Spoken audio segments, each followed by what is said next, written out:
എല്ലാ പ്രിയപ്പെട്ട വിദ്യാർത്ഥികൾക്കും 4th സെമസ്റ്ററിലേക്ക് സ്വാഗതം. നമ്മൾ കഴിഞ്ഞ 3 സെമ്മുകളായിട്ട് ആദ്യത്തെ സെമ്മിൽ ജേർണലിസം പഠിച്ചു, രണ്ടാമത്തെ സെമ്മിൽ നിങ്ങൾ ഹിസ്റ്ററി പഠിച്ചു, മൂന്നാമത്തെ സെമ്മിലും നിങ്ങൾ ഹിസ്റ്ററി പഠിച്ചു. ഇനി 4ാമത്തെ സെമ്മിൽ നമ്മൾ നേരത്തെ പറഞ്ഞിരുന്നത് പോലെ തന്നെ 3rd and 4th മൊഡ്യൂളുകൾ സെമസ്റ്ററുകൾ കൂട്ടിച്ചേർത്തുകൊണ്ട് 4th സെമ്മിൽ നിങ്ങളുടെ ജേർണലിസം പേപ്പറാണ് നമ്മൾ ചർച്ച ചെയ്യുന്നത്. 2 ടോപ്പിക്കാണ് മെയിനായിട്ട് ഈ പ്രാവശ്യത്തെ ജേർണലിസത്തിൽ നിങ്ങൾ പഠിക്കുക. 2നെ 3 ആക്കണമെങ്കിൽ 3 ആക്കി പഠിക്കാമെന്ന് മാത്രം. ഒന്നാമത്തെ ഒരു ഘട്ടത്തിൽ നിങ്ങൾ പഠിക്കാൻ പോകുന്നത് history of mass media in India. നമ്മൾ കമ്മ്യൂണിക്കേഷനിൽ നിന്ന് തുടങ്ങിയവരാണ്. കമ്മ്യൂണിക്കേഷനിലൂടെ നമ്മൾ യാത്ര ചെയ്തു. എന്താണ് കമ്മ്യൂണിക്കേഷൻ എന്ന് പഠിച്ചു, എലമെൻറ്റ്സ് ഏതൊക്കെയെന്ന് പഠിച്ചു, എങ്ങനെ കമ്മ്യൂണിക്കേഷൻ ഉണ്ടാവുന്നു എന്ന് പഠിച്ചു, എത്ര തരം കമ്മ്യൂണിക്കേഷൻ ഉണ്ടെന്ന് പഠിച്ചു. അതിൽ നിന്ന് ഇന്നത്തെ കാലത്തെ മാസ് മീഡിയയിലേക്ക് അല്ലെങ്കിൽ മാസ് കമ്മ്യൂണിക്കേഷനിലേക്ക് മാത്രമായിട്ട് നമ്മൾ കോൺസെൻട്രേറ്റ് ചെയ്തു. മാസ് കമ്മ്യൂണിക്കേഷൻ്റെ ക്യാരക്ടറിസ്റ്റിക്സ്, മാസ് കമ്മ്യൂണിക്കേഷൻ്റെ ഫങ്ഷൻസ്, ഡിസ്ഫങ്ഷൻസ്, കാറ്റഗറികൾ പലത് കടന്ന് നമ്മൾ പോയി. അത് കഴിഞ്ഞ് നമ്മൾ ആ സെമ്മിൽ തന്നെ പഠിച്ചത് ഒരു പർട്ടിക്കുലർ മാസ് മീഡിയയെ കുറിച്ചിട്ടായിരുന്നു. ആദ്യം പ്രിൻ്റ് മീഡിയയെക്കുറിച്ച് പഠിച്ചു, ദെൻ ഇലക്ട്രോണിക് മീഡിയ ആയിട്ടുള്ള റേഡിയോ, ടെലിവിഷൻ, പിന്നീട് internet, new media, social networking sites, magazines, magazines, web portals, അതുപോലെ തന്നെ സിറ്റിസൺ ജേർണലിസം. ജേർണലിസത്തിൻ്റെ ഏറ്റവും ലേറ്റസ്റ്റ് ആയിട്ടുള്ള പുതിയൊരു വേർഷനാണ് സിറ്റിസൺ ജേർണലിസം. അവിടെ വരെ നമ്മളെത്തി. അത് കഴിഞ്ഞാൽ വ്ളോഗ് ഇങ്ങനെയുള്ള കാറ്റഗറികളിലൂടെയൊക്കെ കടന്നു പോകും. അപ്പോൾ ജേർണലിസത്ത് എന്ന് പറയുന്ന സബ്ജക്റ്റുമായിട്ട് നമ്മൾ കൂടുതൽ അടുത്തുകൊണ്ടിരിക്കുകയായിരുന്നു. ഇനി നമുക്കറിയാനുള്ളത് എന്താണ് ഹിസ്റ്ററി എന്നും ആരൊക്കെയാണ് പോപ്പുലറായിട്ടുള്ള ചില വ്യക്തികളെയാണ് നമുക്ക് പരിചയപ്പെടാനുള്ളത്. നമ്മളവരെ ലെജൻഡ്സ് എന്ന് വിളിക്കും. കാരണം ഒരു പരിധിവരെ ദൃശ്യ ശ്രാവ്യ മാധ്യമ രംഗത്ത് വളരെ വലിയ കോൺട്രിബ്യൂഷൻ കൊടുത്ത ചില വ്യക്തികളെയാണ് നമ്മൾ പരിചയപ്പെടാനായിട്ട് പോകുന്നത്. പിന്നെ ഇതിൽ മെയിനായിട്ട് പരിചയപ്പെടുന്നൊരു വിഷയം എന്ന് പറയുന്നത് സിനിമയാണ്. നമുക്കെല്ലാവർക്കും ഇഷ്ടമുള്ള കാര്യം. ആദ്യമായിട്ട് സിനിമ എന്ന് പറയുന്ന ആശയം മുന്നോട്ട് വരുന്നത് ചലനമറ്റു നിൽക്കുന്ന വസ്തുക്കളെ മാത്രം ദൃശ്യവൽക്കരിക്കാൻ കഴിയുന്ന കാലഘട്ടത്തിൽ ഒരു കുതിര ഓടുന്നതിൻ്റെ ദൃശ്യമെടുക്കണം എന്നുള്ള ഒരാളുടെ താല്പര്യം, അത് കുറേ ഫോട്ടോസ് ഒരുമിച്ച് വെച്ച് അതിനെ പ്രകാശം കടത്തിവിട്ട് അത് വേഗത്തിൽ കടത്തിവിട്ട് പല ഫോട്ടോകളെ കൂട്ടിച്ചേർത്ത് വായിച്ചപ്പോഴാണ് ആദ്യത്തെ ചലനചിത്രം സംഭവിക്കുന്നത്. അവിടെ നിന്നാണ് സിനിമയുടെ തുടക്കം. സിനിമ എന്നൊക്കെ പറയുന്നത് പിന്നീട് വർഷങ്ങൾക്ക് ശേഷമാണ് ഇന്ന് കാണുന്ന ഈ രൂപത്തിലേക്ക് ആയത്. എങ്കിൽ പോലും സിനിമയുടെ നിങ്ങൾ ആദ്യത്തെ സിനിമ കണ്ടിട്ടുണ്ടോ എന്ന് എനിക്കറിയില്ല. ലീവിങ് ദ ലൂമിയർ ഫാക്ടറിയാണ് ഫസ്റ്റത്തെ സിനിമ. ലൂമിയർ ബ്രദേഴ്സ് എന്നറിയപ്പെടുന്ന അഗസ്റ്റസും ലൂയിസും കൂടിയിട്ട് സിനിമ എന്ന് പറയുന്ന അല്ലെങ്കിൽ ചലിക്കുന്ന ചിത്രങ്ങൾ എന്ന രീതിയിൽ ആദ്യമായിട്ട് നിർമ്മിച്ചത് അവരുടെ തന്നെ ഫാക്ടറിയിൽ നിന്നും ആളുകൾ ലഞ്ച് ബ്രേക്കിന് പുറത്തേക്ക് ഇറങ്ങുന്നതിൻ്റെ ദൃശ്യമാണ്. അത്രയേ ഉള്ളൂ, സിനിമ അത്രയേ ഉള്ളൂ. 57 സെക്കൻഡ്സോ മറ്റോ ഉള്ളൂ. പക്ഷെ അന്ന് ലോകത്തിനത് അത്ഭുതമാണ്. കാരണം ചലിക്കുന്ന ചിത്രങ്ങൾ അവരതുവരെ കണ്ടിട്ടില്ല. നിശ്ചല ചിത്രങ്ങൾ മാത്രം, ഫോട്ടോസ് മാത്രം കണ്ടിരുന്ന ആളുകളുടെ മുൻപിൽ ആദ്യമായിട്ട് അവതരിപ്പിച്ച വീഡിയോയാണ് ആദ്യത്തെ സിനിമ. അങ്ങനെയാണ് Lumiere brothers fathers of film എന്നുള്ള പേരിൽ അറിയപ്പെടാനായിട്ട് തുടങ്ങുന്നു. അവരതിന് ശേഷം മറ്റൊരു സിനിമ ചെയ്തു, അറൈവൽ ഓഫ് എ ട്രെയിൻ.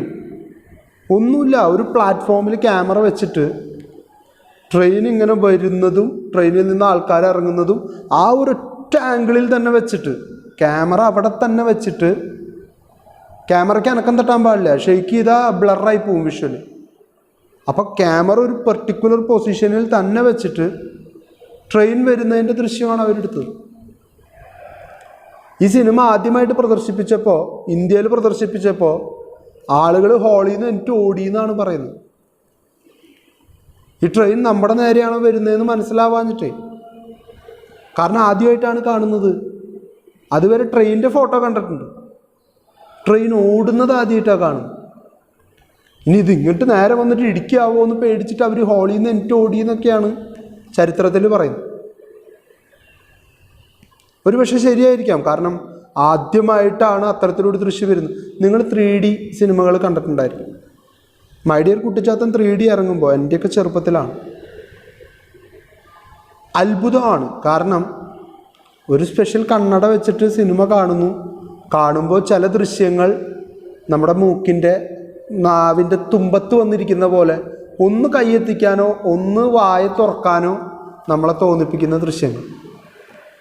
അതിനുശേഷം ജുറാസിക് പാർക്ക്, സ്പൈഡർമാൻ പോലത്തെ സിനിമകളൊക്കെ 3Dയിലേക്ക് ഇറക്കാനായിട്ട് തുടങ്ങി.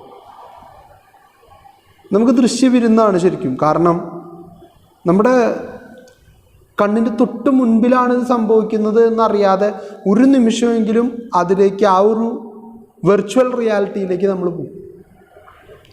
ഇന്ന് നമ്മൾ 70, 90, 20D വരെയൊക്കെ എത്തി നിൽക്കുന്ന കാലഘട്ടമാണ്. നിങ്ങൾ ചില അമ്യൂസ്മെൻറ്റ് പാർക്കുകളിലോ വലിയ വലിയ മാളുകളിലൊക്കെ പോയാൽ കാണാം 70 സിനിമകൾ, 90 സിനിമകളൊക്കെ കാണിക്കും. അവിടെ ഒരു വെർച്വൽ റിയാലിറ്റി ക്രിയേറ്റ് ചെയ്യാനുള്ള ശ്രമമാണ്. നമ്മളൊരു പ്രത്യേക കസേരയിലിരുത്തും, നമ്മൾ വെള്ളത്തിൽ കൂടെ പോണ ദൃശ്യം കാണുമ്പോൾ നമ്മുടെ മേത്തേക്ക് അവിടുന്ന് ഇവിടുന്നൊക്കെ ആയിട്ട് സ്പ്രേ ചെയ്യും വെള്ളം. ഒരു മഞ്ഞിൻ്റെ ഇതിൽ കൂടെ പോകുമ്പോൾ അവരൊരു പുക സൃഷ്ടിക്കും, വെറുതെ ഒരു നമുക്ക് ആ ഒരു റിയാലിറ്റി ഫീൽ ചെയ്യാൻ വേണ്ടിയിട്ട്. ഫിസിക്കലി അങ്ങനെ അല്ലെങ്കിലും ഫിസിക്കലായിട്ടുള്ള വസ്തുക്കളെ വെച്ചുകൊണ്ട് തന്നെ ഒരു വെർച്വൽ റിയാലിറ്റി ക്രിയേറ്റ് ചെയ്യാനായിട്ട് ശ്രമിക്കും. നമ്മൾ യാത്ര ചെയ്യുന്നൊരു ഭാഗമാണ് സ്ക്രീനിൽ കാണുന്നതെങ്കിൽ നമ്മുടെ കസേര ഇളകും. കുണ്ടും കുഴിയുള്ള വഴിയാണെങ്കിൽ നമ്മളെ താഴ്ത്തുനിന്ന് ആരൊക്കെ ഇടിക്കുന്ന പോലെയൊക്കെ തോന്നും. ആ എഫക്റ്റ് കിട്ടാൻ വേണ്ടിയിട്ടാണ്. അപ്പം സിനിമ വളർന്ന പോലെ ഈ ഒരു ചുരുങ്ങിയ കാലം കൊണ്ട് വളർന്നു വന്നിട്ടുള്ള വേറെ ഒരു പ്രതിഭാസം ഉണ്ടാവില്ല. കാരണം സിനിമ അത്രയധികം ലെവലുകൾ കടന്നുപോയി, ഒരുപാട്. അതിൻ്റെ പിന്നിൽ ഒരുപാട് പേരുടെ കഠിനാധ്വാനമുണ്ട്, ഒരുപാട് പേരുടെ പ്രയത്നമുണ്ട്. സിനിമ എന്ന് പറയുന്നത് തന്നെ ഒരു കളക്റ്റീവ് എഫേർട്ടാണ്. ഞാൻ പറയുന്നത് അതല്ല, സിനിമ എന്ന് പറയുന്നത് ഇന്നത്തെ രീതിയിലേക്ക് എത്തുന്നതിന് ഒരുപാട് പേരുടെ കോൺട്രിബ്യൂഷൻ ഉണ്ട്. അപ്പം അതിലേക്കാണ് നമ്മൾ ജസ്റ്റ് ഒന്ന് ഓടിച്ചു പോകുന്നേ ഉള്ളൂ. വേൾഡ് ഓഫ് സിനിമ എന്നുള്ളൊരു കാറ്റഗറിയിലൂടെ പോകും. അത് കഴിഞ്ഞാൽ നിങ്ങൾ ചർച്ച ചെയ്യുന്ന രണ്ടാമത്തെ വിഷയം, അവിടെ തന്നെ 2 വിഷയമുണ്ട്. ഒന്ന് കോർപ്പറേറ്റ് കമ്മ്യൂണിക്കേഷനാണ്. എന്താണ് കോർപ്പറേറ്റ്? എന്താണ് കോർപ്പറേറ്റിൻ്റെ കമ്മ്യൂണിക്കേഷൻ? എന്താണ് കോർപ്പറേറ്റ് ഐഡൻറ്റിറ്റി? എന്താണ് കോർപ്പറേറ്റ് ഇമേജ്? എന്താണ് കോർപ്പറേറ്റ് റെസ്പോൺസിബിലിറ്റി? കോർപ്പറേറ്റുകളെ കുറിച്ചിട്ടാണ് പഠിക്കുന്നത്. കാരണം ഇത് കോർപ്പറേറ്റുകളുടെ കാലമാണ്. നമ്മളിപ്പോൾ ജീവിക്കുന്നത് കോർപ്പറേറ്റുകളോടൊപ്പമാണ്. ഒരു എലക്ഷൻ നടന്ന് ഒരു സംസ്ഥാനത്തെ ഭരണം ആര് കൈയാളണം എന്നുള്ളതിനെക്കുറിച്ച് വളരെ കൃത്യമായിട്ടുള്ള പ്ലാനിങ് ആണ് കോർപ്പറേറ്റുകൾക്ക്. അവരാണ് തീരുമാനിക്കുന്നത് ആര് ഭരിക്കണമെന്ന്. ഞാനൊരു രാഷ്ട്രീയ പാർട്ടിയെ എടുത്തു പറയാനായിട്ട് ആഗ്രഹിക്കുന്നില്ല. പക്ഷേ ഇന്ന് പല സംസ്ഥാനത്തെയും നമ്മുടെ കേന്ദ്ര ഗവൺമെൻറ്റിനെ ഉൾപ്പെടെ താങ്ങി നിർത്തുന്നത് ഈ പറയുന്ന കോർപ്പറേറ്റുകളാണ്. കോർപ്പറേറ്റുകളുടെ ലാഭത്തിന് വേണ്ടി മാത്രമുള്ള ചില പദ്ധതികൾ നമ്മുടെ ഗവൺമെൻറ് രൂപീകരിക്കാൻ തയ്യാറാകുന്നു എന്നുള്ളത് വളരെ മോശമായിട്ടുള്ളൊരവസ്ഥ സൃഷ്ടിക്കുകയാണ്. നമുക്കൊന്നും ചെയ്യാൻ പറ്റില്ല. ജനാധിപത്യം എന്താണ് എന്ന് ചോദിച്ചാൽ, വാട്ട് ഈസ് ഡെമോക്രസി എന്ന് ചോദിച്ചാൽ, the administration by the people, of the people and for the people എന്നാണ്. ബൈ ദ പീപ്പിൾ ഒരു പരിധിവരെ ശരിയായിരിക്കും. നമ്മൾ വോട്ട് ചെയ്ത് ജയിപ്പിച്ചവരാണല്ലോ പോയിരിക്കുന്നത്. അതിനെക്കുറിച്ചൊക്കെ പറയാൻ തുടങ്ങി ഒരുപാട് പറയാനുണ്ടാവും.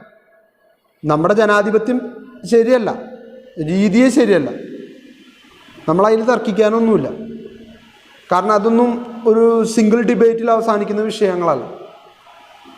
എന്തോ ആയിക്കോട്ടെ, നമ്മളതിനെ പറ്റിയിട്ട് ചർച്ച ചെയ്യാനായിട്ട് തൽക്കാലം ഉദ്ദേശിക്കുന്നില്ല. ആ ഡെമോക്രസിയെ മാറ്റി നിർത്തി, അല്ലെങ്കിൽ by the people okay fine, of the പീപ്പിളാണ്. എവിടെ ഓഫ് ദ പീപ്പിൾ? എന്ത് ഓഫ് ദ പീപ്പിൾ? ഇല്ല. ഏറ്റവും വലിയ തമാശ ഫോർ ദി പീപ്പിളാണ്. ആർക്ക് വേണ്ടി? ഏത് ജനങ്ങൾക്ക്? നിങ്ങൾക്ക് ആർക്കെങ്കിലും വ്യക്തിപരമായിട്ട് വല്ല നേട്ടവും കിട്ടുന്നുണ്ടോ? അപ്പം ഈ ചോദ്യങ്ങൾ, അല്ലെങ്കിൽ ഇതെവിടെ എന്ന് നമ്മൾ തിരിച്ച് അങ്ങോട്ട് ചോദിച്ചാൽ പലർക്കും ഉത്തരം ഉണ്ടാവില്ല. രാഷ്ട്രീയക്കാരെന്ന് പറഞ്ഞ് നടക്കുന്ന ആളുകൾക്ക് പോലും ചിലപ്പോൾ അതിനൊരു ഉത്തരം ഉണ്ടായെന്ന് വരില്ല. അതുകൊണ്ടാണ് ഞാൻ പറഞ്ഞത് this is not a topic for a single debate എന്ന്. നമുക്കിത് ഒരു ദിവസത്തെ ചർച്ചയിൽ പോലും അവസാനിപ്പിക്കാനായിട്ട് പറ്റില്ല. അപ്പം നമ്മൾ കോർപ്പറേറ്റുകൾ എന്താണെന്നും എന്താണ് ഈ കോർപ്പറേറ്റുകൾ ചെയ്യുന്നതെന്നും, PR നിങ്ങൾ കേട്ടിട്ടുണ്ടായിരിക്കും, പബ്ലിക് റിലേഷൻ ഇല്ലാതെ ഒരു കോർപ്പറേറ്റിന്, ഒരു സ്ഥാപനത്തിന് നിലനിൽപ്പുണ്ടാവില്ല. ഈവൺ ഒരു ആശുപത്രിയിൽ പോയി കഴിഞ്ഞു, ഇന്നിപ്പോൾ പല വിദ്യാഭ്യാസ സ്ഥാപനങ്ങൾക്ക് പോലും PRO ഉണ്ട്, പബ്ലിക് റിലേഷൻ ഓഫീസറുണ്ട്. എല്ലായിടത്തും വിവാദങ്ങളാണ്. വിദ്യാഭ്യാസ മേഖലയിൽ വിവാദം, ഒരു സ്കൂളിലെ മാനേജ്മെൻറ്റ് വിദ്യാർത്ഥികളോട് ചെയ്യുന്നതിനെതിരെ സമരം, വിദ്യാർത്ഥികൾ മാനേജ്മെൻറ്റിനെതിരെ സമരം. ഇതൊക്കെ വളരെ കോമൺ ആയിട്ടുള്ള റിയാലിറ്റിയാണ് നമ്മുടെ നാട്ടിൽ. അതുകൊണ്ട് തന്നെ ഇവിടെ PR വർക്കിന് വളരെയധികം ഇമ്പോർട്ടൻസ് ഉണ്ട്. പബ്ലിക് റിലേഷൻ എന്ന് പറയുന്നത്, എന്താണ് പബ്ലിക് എന്നാണ് ആദ്യം ഡിഫൈൻ ചെയ്യേണ്ടത്. അതിവിടെ ഡിഫൈൻ ചെയ്യുന്നുണ്ട്. ആ പബ്ലിക്കുമായിട്ടുള്ള അഭേദ്യമായിട്ടുള്ള ബന്ധം. കാരണം പബ്ലിക്ക് ആവശ്യമാണ് നമ്മുടെ. അത് സ്ഥാപനം ഏതാണെങ്കിലും, അതൊരു കോർപ്പറേറ്റ് ആണെങ്കിലും, ഒരു സാധാരണ കമ്പനി ആണെങ്കിലും, ഒരു കോളേജ് ആണെങ്കിലും, ഒരു വിദ്യാലയമാണെങ്കിലും, എല്ലാവർക്കും അവരുടെ പബ്ലിക് ഇമ്പോർട്ടൻ്റ് ആൾക്കാരാണ്. ആ പബ്ലിക്കുമായിട്ടുള്ള ബന്ധം നിലനിർത്തേണ്ടത് അവരുടെ ആവശ്യമാണ്. അതിനു വേണ്ടിയിട്ടാണ് ഈ PRO പോലെയുള്ള ഓഫീസേഴ്സിനൊക്കെ നിയമിക്കുന്നത്. അപ്പോൾ എന്താണ് PR വർക്ക്, എങ്ങനെ PR വർക്ക് ചെയ്യാം, അതൊക്കെ ഒരൊറ്റ ടോപ്പിക്കാട്ടോ. ഇനി ഇതിൽ തന്നെ ഒരു സബ് ഡിവിഷൻ അല്ലെങ്കിൽ മറ്റൊരു ടോപ്പിക് എന്ന് വിളിക്കാവുന്നത് അഡ്വർടൈസിംഗ് ആണ്. ഞാൻ ആദ്യമേ നിങ്ങളോടൊരു കാര്യം പറയാം. ക്രിയേറ്റീവ് ഐഡിയകളുള്ള ഏതൊരു വിദ്യാർത്ഥിക്കും ഏറ്റവും നല്ല സ്കോപ്പുള്ള മേഖലയാണ് അഡ്വർടൈസിംഗ്. നമ്മൾ ആ വിഷയത്തിലേക്ക് വരുമ്പോൾ നമുക്ക് കുറേ പരസ്യങ്ങൾ പരിചയപ്പെടാം. സെൻസിബിൾ ആയിട്ടുള്ളതും നോൺ സെൻസിബിൾ ആയിട്ടുള്ളതുമായിട്ടുള്ള ഒരു കൂട്ടം പരസ്യങ്ങളെ നിങ്ങൾക്ക് പരിചയപ്പെടുത്താം. ഒരുപക്ഷെ എന്നേക്കാൾ കൂടുതൽ നിങ്ങൾക്ക് പറയാനായിട്ട് പറ്റുമായിരിക്കും പരസ്യങ്ങളെക്കുറിച്ച്. കാരണം ഡേ ടു ഡേ ലൈഫിൽ നമ്മൾ കാണുന്നതാണ് പരസ്യങ്ങൾ. ചില പർട്ടിക്കുലർ ആയിട്ടുള്ള അല്ലെങ്കിൽ സ്പെസിഫിക് ആയിട്ടുള്ള ചില ഐഡിയ വെച്ചിട്ടാണ് പരസ്യങ്ങൾ ചെയ്യുന്നത്. നമ്മുടെ പ്രോഡക്റ്റ് ആര് മേടിക്കും, ആ മേടിക്കുന്ന ആൾക്കാരെ എങ്ങനെ ആകർഷിക്കാം, അവർക്ക് എന്തു കൊടുത്താലാണ് അവരതിനെ റിസീവ് ചെയ്യാൻ, സ്വാഗതം ചെയ്യാനായിട്ട് അവർക്ക് താല്പര്യം ഉണ്ടാവുക, ഇങ്ങനെയുള്ള കാര്യങ്ങളെക്കുറിച്ചൊക്കെ കൃത്യമായിട്ടുള്ളൊരു ധാരണ ഉണ്ടാക്കിയിട്ട് ആ ധാരണയുടെ പുറത്ത് നിന്നിട്ടാണ് അഡ്വർടൈസ്മെൻറ്റുകൾ ക്രിയേറ്റ് ചെയ്തത്. ഞാനിപ്പോൾ അഡ്വർടൈസ്മെൻറ്റിനെ കുറിച്ച് കൂടുതലായിട്ട് പറയാനായിട്ട് ഉദ്ദേശിക്കുന്നില്ല. കാരണം അത് നമുക്ക് ഒരു വലിയ ടോപ്പിക്കായിട്ട് തന്നെ പഠിക്കാനുണ്ട്. അഡ്വർടൈസ്മെൻറ്റിൻ്റെ തുടക്കം എവിടെ നിന്നാണെന്നും, ഇന്നത്തെ അഡ്വർടൈസ്മെൻറ്റുകൾ എങ്ങനെയാണെന്നും, എത്ര തരം അഡ്വർടൈസ്മെൻറ്റ് ഉണ്ടെന്നും, അഡ്വർടൈസ്മെൻറ്റിൻ്റെ ഗുണങ്ങൾ ഏതൊക്കെയെന്നും, കുട്ടികളെ അത് എങ്ങനെ ബാധിക്കുന്നുവെന്നും നിങ്ങൾ ഒന്ന് രണ്ട് പരസ്യങ്ങൾ പറയാതെ വയ്യ, പോകാൻ പറ്റില്ല മുന്നോട്ട്. ഈ കുട്ടികളിൽ ഉണ്ടാക്കുന്നൊരു ഇമ്പാക്റ്റാണ് ഞാൻ പറയുന്നത്. അത് വളരെയധികം ക്രിട്ടിക്കലി ഇവാലുവേറ്റ് ചെയ്യേണ്ട ഒരു ടോപ്പിക്കാണ്. What are the effects or impact of advertisement on children? വളരെ ഇമ്പോർട്ടൻ്റ് ആയിട്ടുള്ള ടോപ്പിക്കാണ്. നിങ്ങൾ കിൻഡർ ജോയുടെ പരസ്യം കണ്ടിട്ടുണ്ടായിരിക്കും. ഒരമ്മ, 2 മക്കൾ, 2 ടാറൊക്കെ എടുത്തു വയ്ക്കാനായിട്ട് ഉപയോഗിക്കുന്ന വീപ്പകൾ. അവരെന്താ സാഡായിരിക്കുന്നത്? ഒരൊറ്റ ചോദ്യമാണ് അമ്മയുടെ. നമുക്ക് ഹാപ്പി ആക്കിയാലോ? കുട്ടികൾ പോയി ക്രിയേറ്റീവായിട്ട് എന്തൊക്കെയോ ചെയ്യുന്നു, അതൊരു നല്ല ആർട്ട് വർക്കായിട്ടുള്ളൊരു വീപ്പയാക്കി മാറ്റുന്നു. ദെൻ നല്ല കാര്യം ചെയ്താൽ അവർക്ക് സമ്മാനം കൊടുക്കണം. കുട്ടികളെ സംബന്ധിച്ചിടത്തോളം ചെറുതായാലും വലുതായാലും അവരായിട്ട് അധ്വാനിച്ച് മേടിക്കുന്ന സമ്മാനം അവരെ സംബന്ധിച്ച് most important in their life എന്നുള്ളതാണ്. അതിൽ തർക്കമില്ല. അവർക്ക് അവരുടെ ജീവിതത്തിൽ ഏറ്റവും വലുത് അതായിരിക്കും. നമ്മൾ അതിനേക്കാൾ വിലപിടിപ്പുള്ള സാധനം വെറുതെ അവർക്ക് മേടിച്ചു കൊടുത്തിട്ടുണ്ടായിരിക്കും. കളിപ്പാട്ടായിട്ടും അല്ലെങ്കിൽ വല്ല ബർത്ത്ഡേ അല്ലെങ്കിൽ വേറെ എന്തെങ്കിലും ആവശ്യങ്ങൾ വരുമ്പോൾ ഗിഫ്റ്റുകളായിട്ടൊക്കെ കൊടുത്തിട്ടുണ്ടായിരിക്കും. പക്ഷേ അവരധ്വാനിച്ച് മേടിച്ച, അവർ മത്സരിച്ച് മേടിച്ച ഒരു ചെറിയ ട്രോഫി ആണെങ്കിൽ പോലും അതവർക്ക് ജീവിതത്തിൽ വളരെ ഇമ്പോർട്ടൻ്റ് ആണ്. കാരണം മുന്നോട്ട് പിന്നീട് അവരെ നയിക്കുന്നത് ഇതിൽ നിന്ന് കിട്ടുന്ന ഊർജമാണ്. അത് നിങ്ങൾ കുട്ടികളെ ശ്രദ്ധിച്ചാൽ കാണാം. അവർക്ക് കിട്ടിയ സമ്മാനത്തെ അവർ എത്രത്തോളം വിലമതിക്കുന്നുണ്ട് എന്നുള്ളത് നിങ്ങൾക്ക് മനസ്സിലാക്കാനായിട്ട് പറ്റും. അതൊരു പെൻസിലാവാം, ചിലപ്പോൾ അതൊരു പേനയാവാം, ഒരു ബുക്കാവാം. പക്ഷെ അവരെന്തെങ്കിലും ചെയ്തിട്ടാണ് അവർക്കത് കിട്ടിയതെങ്കിൽ 100% ഉറപ്പാണ് അവരത് നിധി പോലെ സൂക്ഷിച്ചു വയ്ക്കും. ആ കുട്ടികളുടെ ഒരു പ്രത്യേകതയാണ്. അപ്പോൾ ഈ അമ്മ കുട്ടികൾക്ക് ഗിഫ്റ്റ് കൊടുക്കുന്നു, അത് കിൻഡർ ജോയ്. 2 ബോൾ പോലത്തെ സാധനം ഒരു വൃത്തികെട്ട തരത്തിലുള്ളൊരു ക്രീം, പിന്നെ മൈക്രോസ്കോപ്പിലൂടെ മാത്രം നോക്കിയാൽ കാണാവുന്ന ഒരു ഗിഫ്റ്റും. ഇതടങ്ങിയ പ്ലാസ്റ്റിക് കൂടിൽ നിർമ്മിച്ച അവരുടെ പ്രോഡക്റ്റിൻ്റെ വില 35 രൂപ.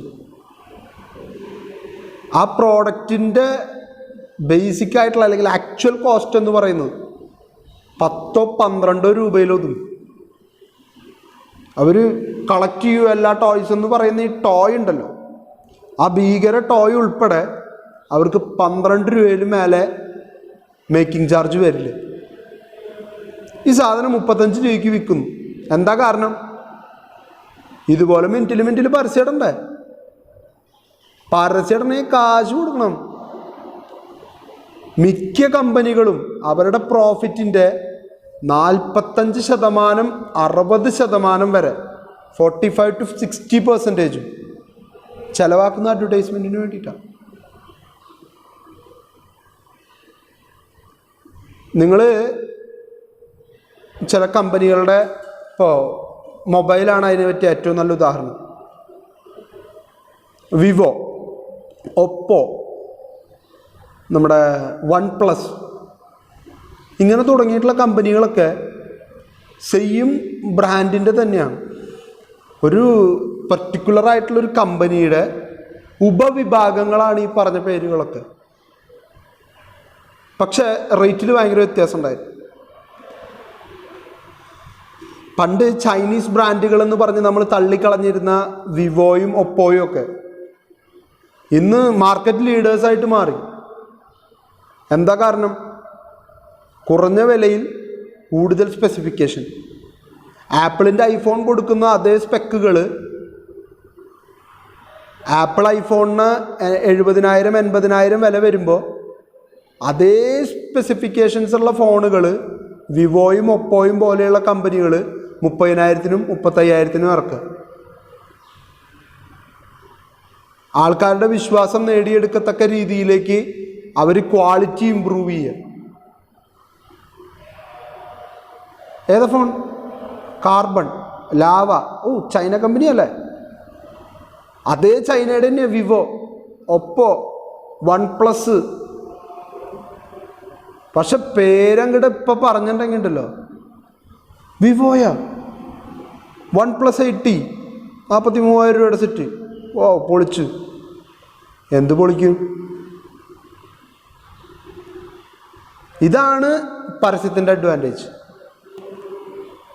വിവോ ബ്രാൻഡ് അംബാസഡറായിട്ട് അമീർ ഖാനെ തിരഞ്ഞെടുത്തു. എന്താ കാരണം? അമീർ ഖാൻ ആ സമയത്ത് ഭയങ്കര ബ്രാൻഡ് വാല്യൂ ആയിരുന്നു. ഗജനി, PK, അതിനു മുൻപ് 3 Idiots, അതിന് പിന്നിലേക്ക് ഇപ്പുറത്തോട്ട് വന്ന ഫ്രണ്ടിലോട്ട് വന്നാൽ ദംഗല്, ഒരു നിര പടങ്ങൾ ഹിറ്റ്. അമീർ ഖാൻ തൊട്ടതൊക്കെ ഹിറ്റ്.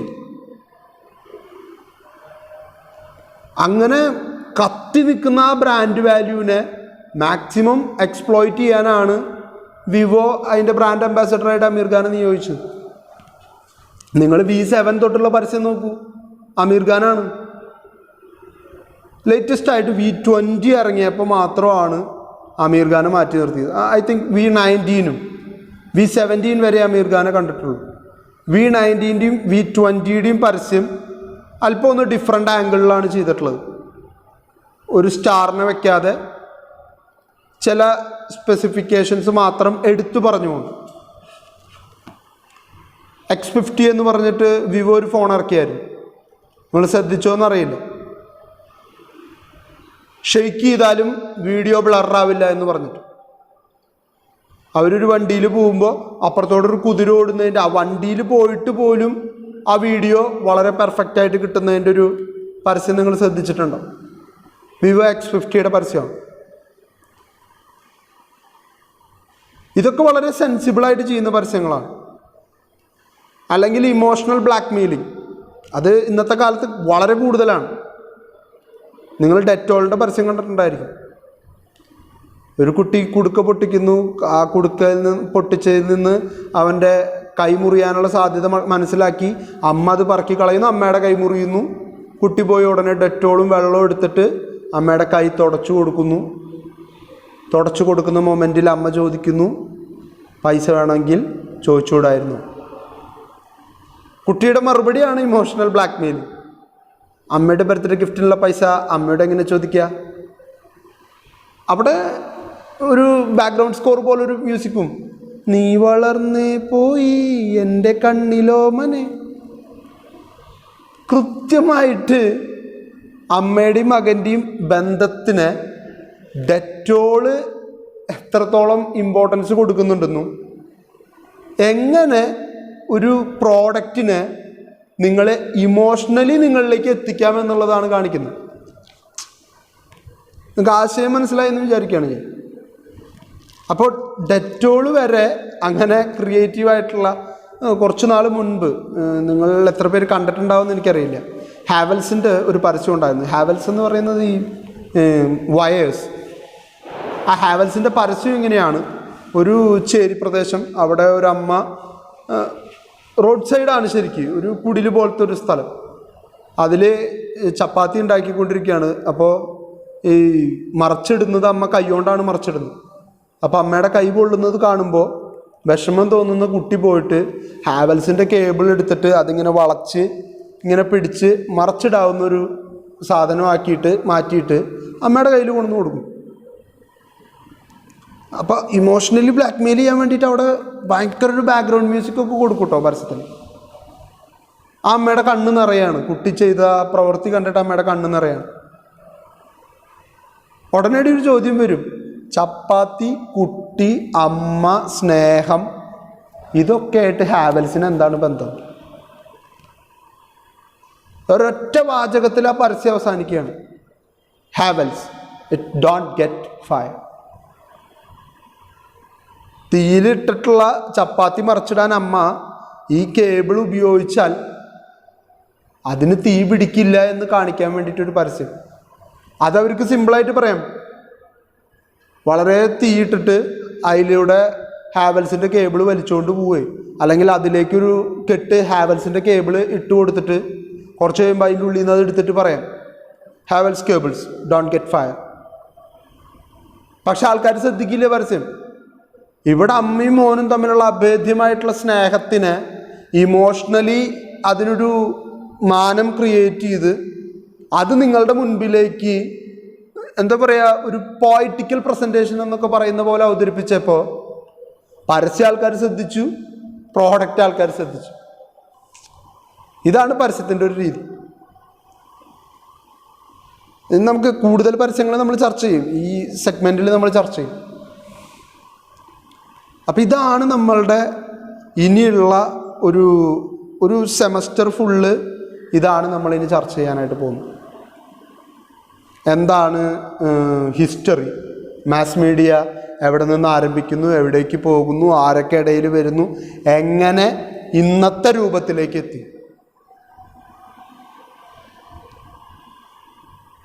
അതിനുശേഷം നമ്മൾ സിനിമയിലേക്ക് പോവും. ഇന്ത്യൻ ബ്രോഡ്കാസ്റ്റിംഗ് ഹിസ്റ്ററിയെ കുറിച്ചിട്ട് നമ്മൾ ചർച്ച ചെയ്യും. ടെലിവിഷൻ എവിടെ നിന്ന് വരുന്നു, അതെത്രത്തോളം പ്രാധാന്യം നമ്മുടെ നാട്ടിലെ കമ്മ്യൂണിക്കേഷനിൽ എന്ത് കോൺട്രിബ്യൂഷൻ കൊടുക്കുന്നു. ഒരു 15 കൊല്ലം മുൻപ് വരെ റേഡിയോ ഇല്ലാത്ത വീടുണ്ടായിരുന്നില്ല. ഞാൻ കേരളത്തിലെ കാര്യം കേട്ടോ പറയുന്നത്, ഓവറോൾ ഇന്ത്യയെ എടുക്കണ്ട. പക്ഷെ ടെക്സ്റ്റ് പറയുന്നത് ഇന്ത്യയിലെ 93% ആൾക്കാർ ഉപയോഗിക്കുന്ന വാർത്താ മാധ്യമം റേഡിയോ ആണെന്നാണ്. 93%. 93% എന്ന് പറയുമ്പോൾ ഓൾമോസ്റ്റ് 130 കോടി എന്ന് പറയുകയാണെങ്കിൽ, അല്ലെങ്കിൽ 138 കോടി ഇന്ത്യയിൽ ജനങ്ങളുണ്ടെങ്കിൽ ഒരു 12-13 കോടിയെ മാറ്റി നിർത്തിയാൽ മതി. അതായത് 125 കോടി ജനങ്ങളോളം റേഡിയോ ആക്സസ് ചെയ്യുന്നു എന്നാണ് പറയുന്നത്.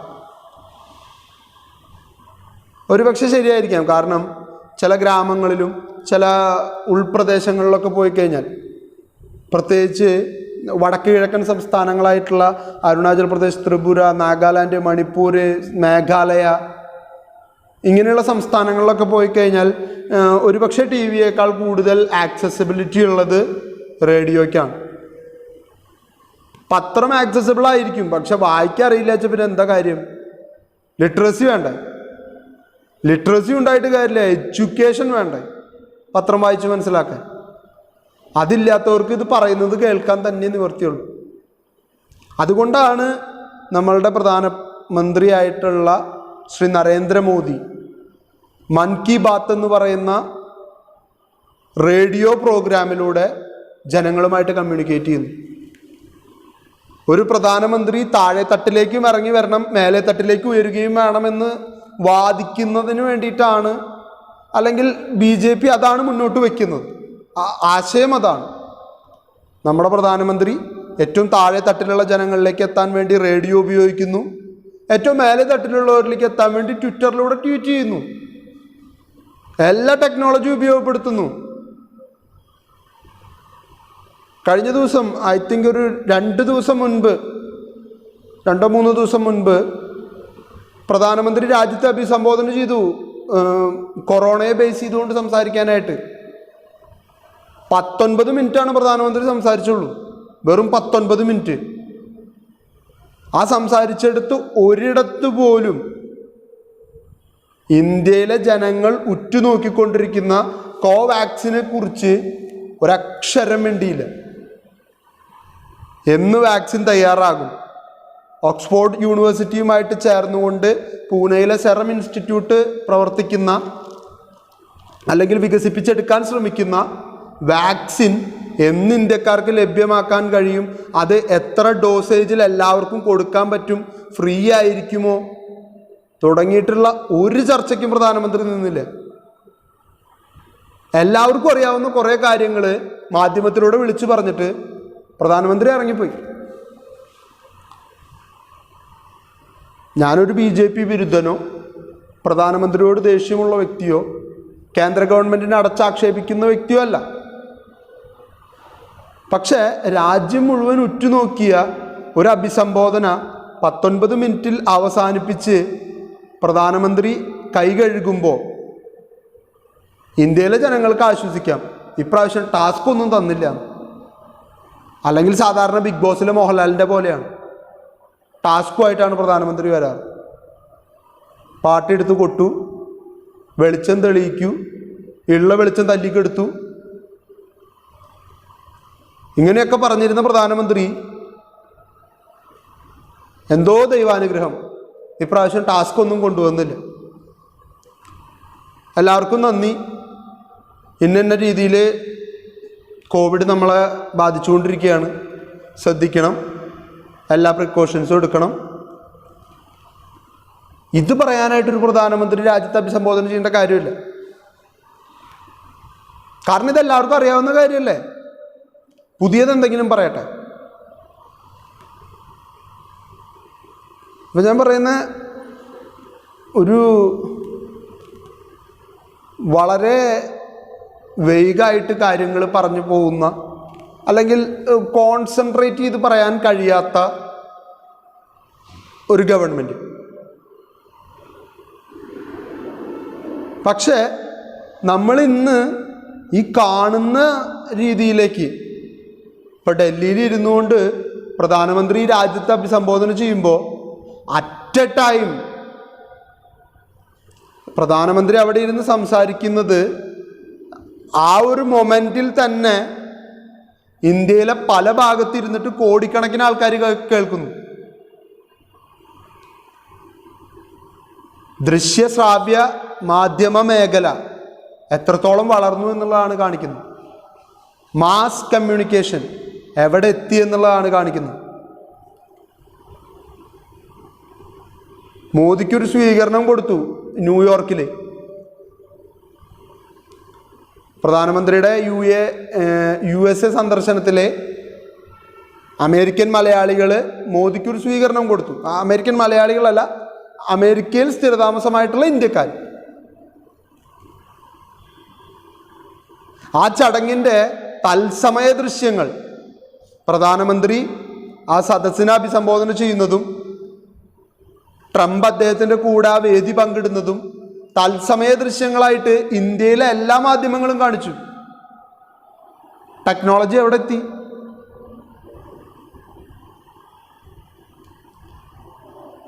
(2019) ക്രിക്കറ്റ് വേൾഡ് കപ്പ്, ഇംഗ്ലണ്ടും വെയിൽസും ആതിഥേയത്വം വഹിച്ച വേൾഡ് കപ്പ്, ഇന്ത്യ സെമിയിൽ ന്യൂസിലാൻഡിനോട് ദയനീയമായിട്ട് പരാജയപ്പെട്ട വേൾഡ് കപ്പ് എല്ലാവരും ഇരുന്ന് കണ്ടില്ലേ ലൈവായിട്ട്? ഇംഗ്ലണ്ടിലെ ബർമിംഗ്ഹാമിലോ അല്ലെങ്കിൽ ഇംഗ്ലണ്ടിലെ മാഞ്ചസ്റ്ററിലോ നടക്കുന്നൊരു കളി കേരളത്തിലെ വീടുകളിൽ കണ്ടു. ടെക്നോളജിയുടെ അഡ്വാൻറ്റേജാണ്, മാസ് കമ്മ്യൂണിക്കേഷൻ്റെ വളർച്ചയാണ്. ട്വീറ്റ് ചെയ്യുന്നു. ഇന്നലെ ചീഫ് ജസ്റ്റിസ് ഒരു സംസ്ഥാന ഗവൺമെൻറ് നൽകിയ ഹെലികോപ്റ്ററിൽ യാത്ര ചെയ്തതിനെതിരെ സുപ്രീം കോടതിയിലൊരു അഭിഭാഷകൻ പ്രശാന്ത് ഭൂഷൺ അദ്ദേഹം വിമർശിച്ചു. ആ ഗവൺമെൻറ്റിൻ്റെ ഔദാര്യം ഒരു ചീഫ് ജസ്റ്റിസ് സ്വീകരിക്കാൻ പാടില്ലായിരുന്നു എന്ന് പറഞ്ഞു.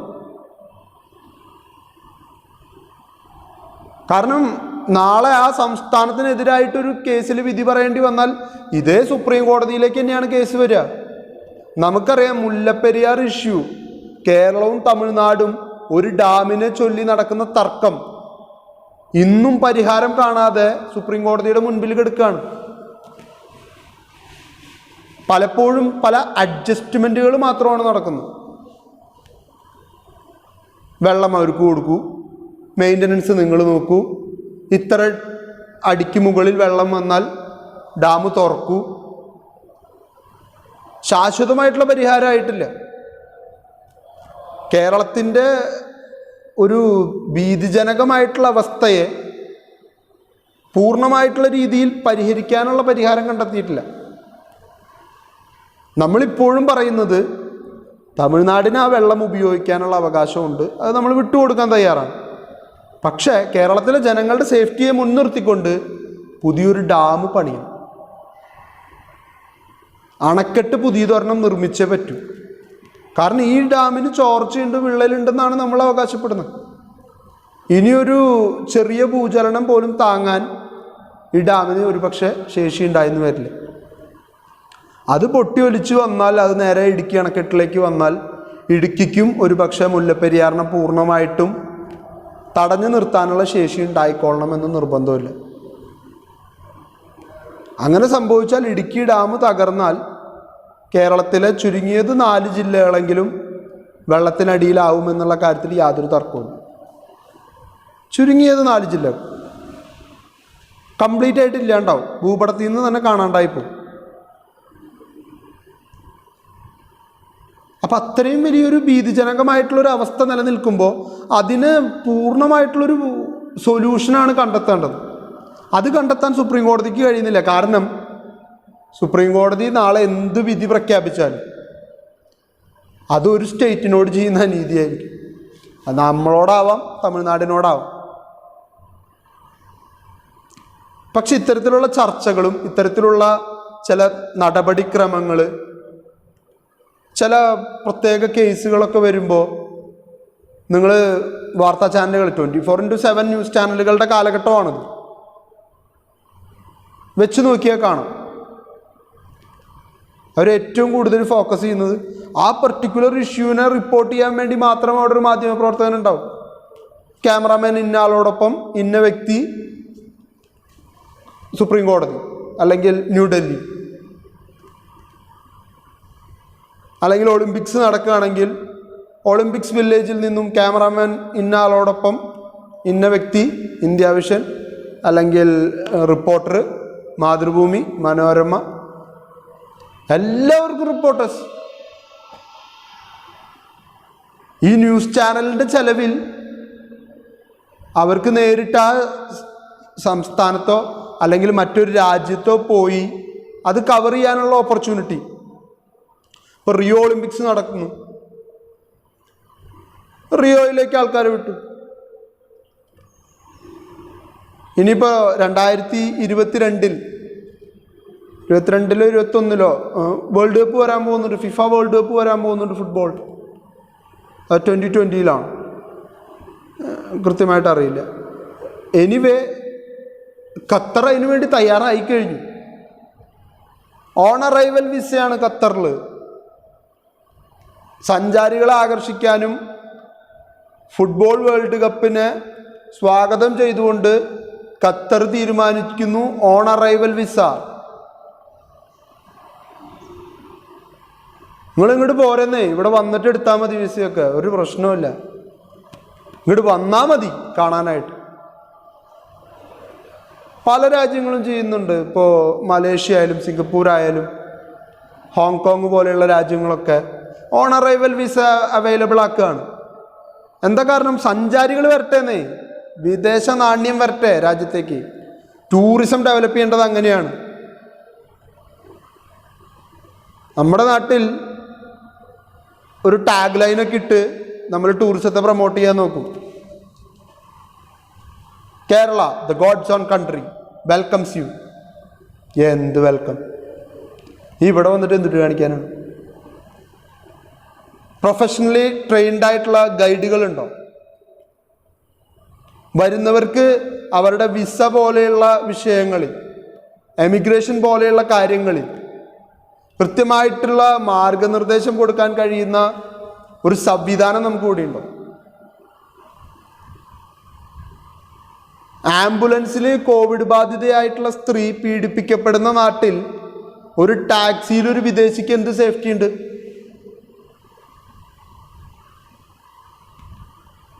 നിങ്ങൾ ആലോചിച്ച് നോക്കൂ. ചർച്ച ചെയ്യാൻ, പ്രത്യേകിച്ച് മാസ് മീഡിയ, മാസ് കമ്മ്യൂണിക്കേഷൻ എന്ന വിഷയം ചർച്ച ചെയ്യുമ്പോൾ മുൻപിലേക്ക് എടുത്തിടാൻ നമ്മുടെ മുമ്പിൽ ഒരുപാട് ടോപ്പിക് ഉണ്ട്. അല്ലെങ്കിൽ ഇനിയും ഉത്തരം കണ്ടെത്താൻ കഴിയാത്ത, അല്ലെങ്കിൽ ഒരു കൃത്യമായിട്ടുള്ള ഒരു രീതിയിൽ നമുക്കതിനെ വിശകലനം ചെയ്യാൻ കഴിയാത്ത രീതിയിലുള്ള പല വിഷയങ്ങളും നമ്മുടെ മുൻപിൽ നടക്കുന്നുണ്ട്. ഒക്കെ നമുക്ക് ചർച്ചയ്ക്ക് എടുത്തിടാൻ പറ്റിയെന്ന് വരില്ല. എങ്കിലും ചില വിഷയങ്ങളെങ്കിലും നമുക്ക് ചർച്ച ചെയ്യാതെ മുന്നോട്ട് പോകാനും പറ്റില്ല. അത്തരം വിഷയങ്ങളിൽ നമുക്ക് നിർബന്ധമായിട്ട് ചർച്ച വേണ്ടി വരും. പക്ഷെ ആ ചർച്ച കൃത്യമായിട്ട് നടക്കുമോ എന്നുള്ള കാര്യത്തിൽ ഒരുപക്ഷെ ഡൗട്ട്ഫുള്ളാണ്. കാരണം എല്ലാ ചർച്ചകളും നമുക്ക് കൃത്യമായിട്ട് നമ്മുടെ രാജ്യത്ത് നടത്താനുള്ള അവകാശമില്ല. ചിലത് നമ്മൾ സ്വയം മിണ്ടാതിരിക്കേണ്ടി വരും. അപ്പോൾ ഇത്തരം വിഷയങ്ങളെയാണ് നമ്മളിനി ചർച്ച ചെയ്യാനായിട്ട് പോകുന്നത്. ഈ സെമസ്റ്ററിൽ നമ്മൾ കൈകാര്യം ചെയ്യുന്ന ആദ്യത്തെ വിഷയം എവല്യൂഷൻ ഓഫ് ഇന്ത്യൻ പ്രസ്സാണ്. ഇന്ത്യൻ പ്രസ് എവിടെ നിന്ന് ആരംഭിക്കുന്നു, എവിടെ നിന്ന് അവസാനിക്കുന്നു, അല്ലെങ്കിൽ ഇപ്പോഴും തുടർന്നുകൊണ്ടിരിക്കുന്ന എങ്ങനെ പോകുന്നു. ഒന്ന് രണ്ട് പേരുകൾ ഞാനിപ്പോൾ പരിചയപ്പെടുത്തുകയാണ്. ഒന്ന്, ഇന്ത്യയിൽ ആദ്യമായിട്ട് പ്രസ് ആരംഭിച്ച വ്യക്തി അല്ലെങ്കിൽ പബ്ലിക്കേഷൻ ആരംഭിച്ച വ്യക്തി ജെയിംസ് അഗസ്റ്റസ് ഹിക്കി. അദ്ദേഹത്തെക്കുറിച്ച് നമ്മളിവിടെ പറയും. ഞാൻ ജസ്റ്റ് പേരുകൾ പരിചയപ്പെടുത്തുകയാണ്. ഹിക്കി പൂർണ്ണമായിട്ടും ബ്രിട്ടീഷ് ഗവൺമെൻറ്റിനെ സപ്പോർട്ട് ചെയ്തുകൊണ്ട് പത്രമിറക്കിയിരുന്ന ആളാണെങ്കിൽ യഥാർത്ഥമായിട്ടുള്ള രീതിയിൽ ഇന്ത്യൻ പ്രസ്സിന് കോൺട്രിബ്യൂഷൻ കൊടുത്ത ബ്രിട്ടീഷുകാരനാണ് ജെയിംസ് സിൽക്ക് ബക്കിംഗ്ഹാം. അതുപോലെ തന്നെ ഇന്ത്യൻ പ്രസ് ചരിത്രത്തിൽ സുപ്രധാനമായിട്ടുള്ള ഒരു ഏടാണ് സാരംപോർ മിഷണറീസ്. സാരംപോർ എന്ന് പറയുന്നത് ഇന്ത്യയിലെ വെസ്റ്റ് ബംഗാളിലുള്ളൊരു സ്ഥലം മാത്രമാണ്. അവിടേക്ക് കുടിയേറി പാർത്ത അല്ലെങ്കിൽ അവിടേക്ക് മിഷണറി പ്രവർത്തനത്തിനായിട്ട് കടന്നു വന്ന ഒരു കൂട്ടം മിഷണറീസിനെയാണ് സാരംപൂർ മിഷണറീസ് എന്ന് വിളിക്കുന്നത്. അതുപോലെ തന്നെ മലയാള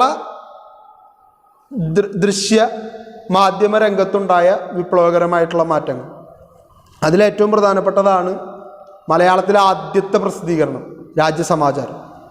അതുപോലെ മറ്റുള്ള പല പ്രസിദ്ധീകരണങ്ങളും, ദീപിക, മനോരമ ഉൾപ്പെടെയുള്ള പ്രസിദ്ധീകരണങ്ങൾ. ദെൻ ചില ലെജൻസിനെ പരിചയപ്പെടുത്താമെന്ന് ഞാൻ പറഞ്ഞിരുന്നു. ഏറ്റവും പ്രധാനപ്പെട്ട ഒരു ലെജൻഡാണ് ഹെർമൻ ഗുണ്ടർട്ട്. ഹെർമൻ ഗുണ്ടർട്ട് കേരളത്തിലെ മാധ്യമരംഗത്തിന് കൊടുത്ത കോൺട്രിബ്യൂഷൻ എത്രത്തോളമാണെന്നുള്ളതൊക്കെ നമ്മളിനി കാണാനിരിക്കുന്നേ ഉള്ളൂ. അതുപോലെ തന്നെ കണ്ടത്തിൽ വർഗീസ് മാപ്പിള, അതുപോലെ KP കേശവ മേനോൻ, പിന്നെ ചില ഇന്ത്യൻ മാധ്യമരംഗത്തെ സുപ്രധാനമായിട്ടുള്ള പേരുകളായിട്ടുള്ള പോത്തൻ ജോസഫ് പോലെ, S സദാനന്ദ് പോലെ, രഘുറായ് പോലെയുള്ള വ്യക്തികളെയാണ് നമുക്ക് പരിചയപ്പെടാനുള്ളത്. ദെൻ ഞാൻ പറഞ്ഞിരുന്നു ഇന്ത്യൻ ബ്രോഡ്കാസ്റ്റിംഗ് സംവിധാനത്തെ കുറിച്ചിട്ട്. സൈറ്റ് എന്താണെന്ന് നമ്മൾ ചർച്ച ചെയ്യാനായിട്ട് പോവുകയാണ്. അതുപോലെ തന്നെ ഇന്ത്യൻ ടെലിവിഷൻ്റെ വളർച്ച. ഞാൻ പറഞ്ഞു 93% ആൾക്കാർ ഉപയോഗിക്കുന്ന റേഡിയോ എന്ന മാധ്യമത്തിൽ നിന്ന് ഇന്ത്യയിലെ ഇന്ന് ടെലിവിഷൻ ഉപയോഗിക്കുന്നത് ഏകദേശം 42% ആൾക്കാരാണ് ടെലിവിഷൻ ഉപയോഗിക്കുന്നത്. ഇന്ത്യൻ ടോട്ടൽ പോപ്പുലേഷൻ്റെ 138 കോടിയുടെ 42%-ലധികം ആൾക്കാർക്ക് ഇന്ന് ടെലിവിഷൻ ആക്സസ് ചെയ്യാനായിട്ട് പറ്റുന്നു. വളർച്ചയാണ്, ഞാനില്ല എന്ന് കുറ്റപ്പെടുത്തുന്നില്ല. ഞാൻ എല്ലാത്തിലും ഇന്ത്യൻ എന്ന് പറയുന്ന ഒരു രാജ്യത്തെ കുറ്റപ്പെടുത്തിയതുകൊണ്ട് കാര്യമില്ല. പക്ഷേ ഈ വളർച്ച ശരിയായിട്ടുള്ള രീതിയിൽ ഉപയോഗപ്രദമാക്കാനായിട്ട് നമ്മളെ കൊണ്ട് സാധിക്കുന്നുണ്ടോ എന്ന് ചോദിച്ചാൽ അവിടെയാണ് നമ്മുടെ രാജ്യത്തിൻ്റെ ഏറ്റവും വലിയ പോരായ്മ തുറന്ന് കാണിക്കപ്പെടും. ദെൻ നമ്മൾ വേൾഡ് ഓഫ് സിനിമ എന്ന് പറയുന്ന ഒരു ഇതിലേക്ക് വരും. നിങ്ങൾക്ക് താല്പര്യമുള്ള വിഷയമായിരിക്കും. നമ്മൾ കുറേ സിനിമകളെക്കുറിച്ച് ചർച്ച ചെയ്യും. നമ്മൾ കുറേ സിനിമകളെ നിങ്ങളെ കാണിച്ചു തരും.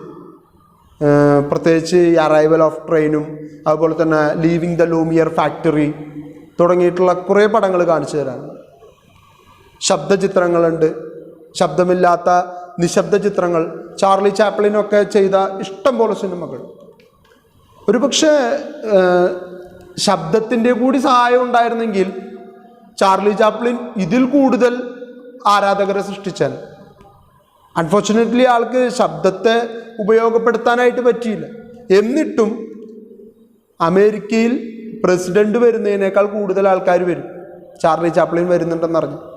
അതാണ് അദ്ദേഹത്തിന് കിട്ടുന്ന സ്വീകാര്യത. കാരണം അദ്ദേഹം എടുക്കുന്ന വിഷയങ്ങളുടെ പ്രാധാന്യമാണ്. സമൂഹത്തിൽ അന്ന് ചർച്ച ചെയ്യേണ്ട വിഷയങ്ങളെക്കുറിച്ച് മാത്രമാണ് അദ്ദേഹം അവിടെ പറയാനായിട്ട് ആഗ്രഹിക്കുന്നത്. അപ്പോൾ ഇത്രയും വിഷയങ്ങളാണ് നമ്മൾ ഈ സെമസ്റ്ററിൽ ചർച്ച ചെയ്യാനായിട്ട് പോകുന്നത്. ഇതാണ് ഈ സെമസ്റ്ററിനെ കുറിച്ച് നിങ്ങൾക്ക് തരാനുള്ളൊരു ഇൻട്രൊഡക്ഷൻ.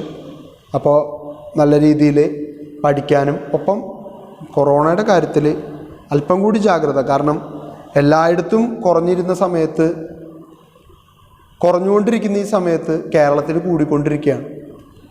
പലവിധ കാരണങ്ങളുണ്ടായിരിക്കാം. പക്ഷെ എന്തൊക്കെ കാരണങ്ങൾ പറഞ്ഞാലും അതിൻ്റെ ഏറ്റവും പ്രധാനപ്പെട്ട കാരണം നമ്മളുടെ അശ്രദ്ധയാണ്, നമ്മളുടെ സുരക്ഷിതമല്ലാത്ത സാമൂഹികമായിട്ടുള്ള ഇടപെടലാണ്. അപ്പോൾ അതിനെതിരെ ഇത്തിരി കൂടി ജാഗ്രത നിങ്ങൾ കാണിക്കുക.